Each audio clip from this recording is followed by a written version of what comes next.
Hello students, how are you? You are welcomed in my channel English classes by RB sir. We are discussing about transformation. अब हम लोग आज part number 5 में चर्चा करेंगे interchanging assertive and exclamatory sentences. अभी तक हम लोग रिमूव टू का प्रयोग पढ़ चुके हैं पिछले वीडियो में, और अफर्मेटिव से निगेटिव में पढ़ चुके हैं, डिग्रीज को पढ़ चुके हैं, और असर्टिव से इंट्रोगेटिव भी पढ़ चुके हैं।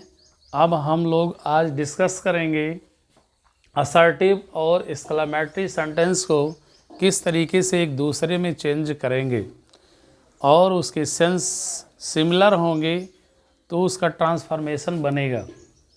तो आइए हम लोग देखते हैं। सेंटेंस लिया गया है कुछ बोर्ड पर, लिखा हुआ असर्टिव सेंटेंस। तो ध्यान देना है कि it is sad that he failed, दुख की बात है कि वह विफल हो गया है। तो यहाँ पर ये सेंटेंस असर्टिव है, और यह ध्यान देना है कि जब दुख की बात होती है कि इट इज़ सैड लिखा होगा और दैट से कोई सेंटेंस जुड़ा होगा, तो यहाँ पर इट इज़ सैड के लिए, दुख की बात के लिए, ये वर्ड एक्सक्लेमेटरी में एलॉस लिखा जाता है। इसलिए इट इज़ सैड को हटाएंगे और एलॉस वर्ड को लिखेंगे जो दुख को संबोधित करता है, और उसके बाद एक्सक्लेमेशन मार्क का प्रयोग करेंगे। उसके पश्चात ये दैट हटा दिया जाएगा जो कनेक्टिव वर्ड है, और ही फेल्ड को लिख देंगे, जो सेंटेंस होगा उसे लिख देंगे। ओके फ्रेंड्स, फिर ध्यान देना है कि सेंटेंस है इट इज़ जॉयफुल, बड़े ही खुशी की बात है कि that we have won the match, हम लोग मैच जीत चुके हैं। देखिए, we have won the match, हम लोग मैच जीत चुके, प्रेजेंट परफेक्ट टेंस है, और यहाँ पर कनेक्टिंग वर्ड से जुड़ा हुआ है, बड़ी खुशी की बात है, मैच जीत लिया गया है।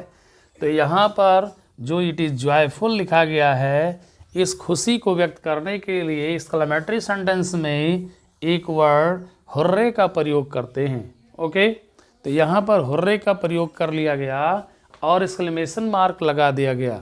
तो यहाँ पर बड़े आश्चर्यपूर्वक इस बात को स्पष्ट किया गया कि hurray we have won the match, आहा हम लोग मैच को जीत गए हैं। तो ये हो गया एक्सक्लेमेटरी सेंटेंस। और फिर इसी को अगर क्या करना है, किसी एक्सक्लेमेटरी को असर्टिव बनाना है, तो आपको इट इज़, अगर खुशी की बात है तो इट इज़ में जॉयफुल जोड़ देंगे, डिलाइट जोड़ देंगे, या इट इज़ अ मैटर आप जॉय कर देंगे, तब भी वह असर्टिव बन जाएगा। और कनेक्टिव वर्ड दैट से जो सेंटेंस लिखा गया उसे लिख देंगे। खैर, हम लोग और भी सेंटेंस लेते हैं असर्टिव सेंटेंस। जब भी आई विश करके, काश, आई विश का अर्थ होता है काश, और ये होता है असर्टिव सेंटेंस।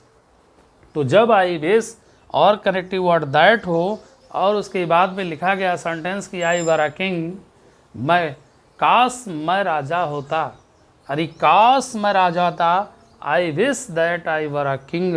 तो आई के साथ या किसी भी नाउन प्रोनाउन के साथ जब वर का प्रयोग कर लिया जाता है तो वह कल्पना की बात होती है। ओके फ्रेंड्स, ये चीज़ ध्यान दीजिएगा कि आई के साथ वाज का प्रयोग करते हैं टेंस में, लेकिन जब आई के साथ वर का प्रयोग हो और वुड का प्रयोग हो तो समझ लीजिए वहाँ कल्पना की बात है। तो यहाँ पर रियलिटी नहीं होती है, काश कल्पना होती है। तो यहाँ पर क्या कर देंगे, एक्सक्लेमेटरी में आई विश के लिए ओह का प्रयोग कर लेंगे, या ओ दैट शर्ट में कह लेंगे, या तो ओह दैट कर देंगे। तो ओह के बाद एक्सक्लेमेटरी जो मार्क्स है उसे इंडिकेट कर देंगे, और अगर केवल ओ का प्रयोग करते हैं, अगर यहाँ पर हटा करके क्या कर देते हैं, केवल ओ दैट कर देते हैं, तब आपको यह एक्सक्लेमेशन मार्क आपको यहाँ पर संकेत करना पड़ेगा। ओके, तब यह क्या हो जाएगा कि काश मैं राजा होता, काश मैं राजा होता। ये बड़े आश्चर्य से कहा जा रहा है, यानी इच्छा की बात को व्यक्त किया जा रहा है। इसलिए आई विश का प्रयोग असर्टिव बनाने के लिए कर लेते हैं, और दैट जोड़ देते दैट से। तो I wish that I were a king, तो एक्सक्लेमेटरी में कहेंगे ओ that I were a king, काश मैं राजा होता। नेक्स्ट सेंटेंस लेते हैं कि the rose is very beautiful. यहाँ पर ध्यान देना है कि रोज है कैसा, गुलाब कैसा है, वेरी ब्यूटीफुल है, वेरी शब्द का प्रयोग किया गया है और एडजेक्टिव वर्ड क्या है, ब्यूटीफुल। गुलाब बहुत सुंदर है, यानी ये असर्टिव रूप में बात को कहा गया है। लेकिन जब जिस सेंटेंस असर्टिव में वेरी का प्रयोग हो जाए या ग्रेट का प्रयोग हो जाए, एक वर्ड होता है ग्रेट, तो चाहे ग्रेट का प्रयोग हो जाए या वेरी का प्रयोग हो जाए असर्टिव सेंटेंस में, तो एक्सक्लेमेटरी सेंटेंस में फिर व्हाट या हाउ से शुरू करते हैं। किससे शुरू करते हैं, व्हाट या हाउ से शुरू करते हैं, और जो यहाँ एडजेक्टिव वर्ड होगा उसके साथ जोड़ देते हैं, यानी वेरी ब्यूटीफुल को हाउ ब्यूटीफुल में चेंज करके, और द रोज इज है तो द रोज इज लिख देंगे और एक्सक्लेमेशन मार्क लगा देंगे, तो ये एक्सक्लेमेटरी सेंटेंस बन जाएगा कि अब यहाँ असर्टिव है the rose is very beautiful, गुलाब बहुत सुंदर है, तो कितना सुंदर गुलाब है, यानी बड़े आश्चर्य से इसे संबोधित किया गया है कि फूल बहुत ही सुंदर है, किसी ने पहली बार उतना सुंदर फूल देखा तो आश्चर्यपूर्वक उस बात को कहा। अब अगर ऐसा नहीं कह सकते हैं तो ऐसा भी कह सकते हैं, it is a matter of surprise that the rose is beautiful. बड़ी आश्चर्य की बात है कि गुलाब सुंदर है, और चाहे आप इसमें वेरी में बदल सकते हैं तो व्हाट या हाउ को वेरी या ग्रेट में बदल देते हैं। ओके, तो अब हम लोग और भी सेंटेंस लेते हैं इनके बाद। आइए स्टूडेंट्स, कुछ सेंटेंस हम लोग एक्सक्लेमेटरी से लिए हैं जिन्हें असर्टिव में चेंज करना है। तो एक्सक्लेमेटरी सेंटेंस है कि what a piece of work is mine. यहाँ पर देख रहे हैं कि व्हाट से शुरू हुआ है सेंटेंस, एक्सक्लेमेटरी है कि what a piece of work is mine. तो जब भी व्हाट से शुरू होगा या हाउ से शुरू होगा तो बड़े आश्चर्य की बात होती है, तो चाहे वेरी में बदल देंगे या हमने अभी बताया है कि वंडरफुल में बदल देंगे। तो यहाँ पर लिखा गया कि a man is wonderful piece of work, यानी यह एक आदमी है जो कैसा है, किसी कार्य का बड़ा ही अद्भुत पीस है, बड़ा ही अद्भुत एक टुकड़ा है। तो एक आदमी कैसा है कि कार्य का अद्भुत एक टुकड़ा है। तो यहाँ पर आप चाहे वंडरफुल का प्रयोग कर लो या आप वेरी पीस ऑफ वर्क कर सकते हो। चाहे वंडरफुल का यूज कर लो, चाहे वेरी का कर लो, चाहे ग्रेट पीस ऑफ वर्क कर सकते हैं। ओके फ्रेंड्स, नेक्स्ट सेंटेंस पर आते हैं कि हाउ विटी बीरबल वाज, यानी कितना बुद्धिजीवी बीरबल था, यानी बीरबल बहुत बुद्धिजीवी था, महान था। तो या तो फिर बीरबल वाज ग्रेट बिटी कर दो, ग्रेट में बदल दो हाउ को, या आप वेरी में भी बदल सकते हो। ओके, तो यहाँ पर नेक्स्ट सेंटेंस देखना है कि if I could see God.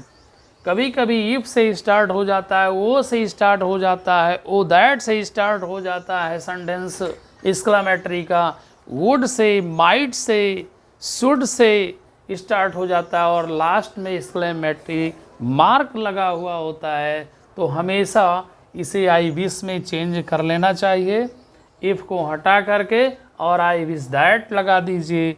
I wish that के बाद में जो सेंटेंस हो उसे लिख करके और लास्ट में फुल स्टॉप का चिन्ह लगा दीजिए। सेंटेंस असर्टिव हो जाता है कि I wish that I could see God.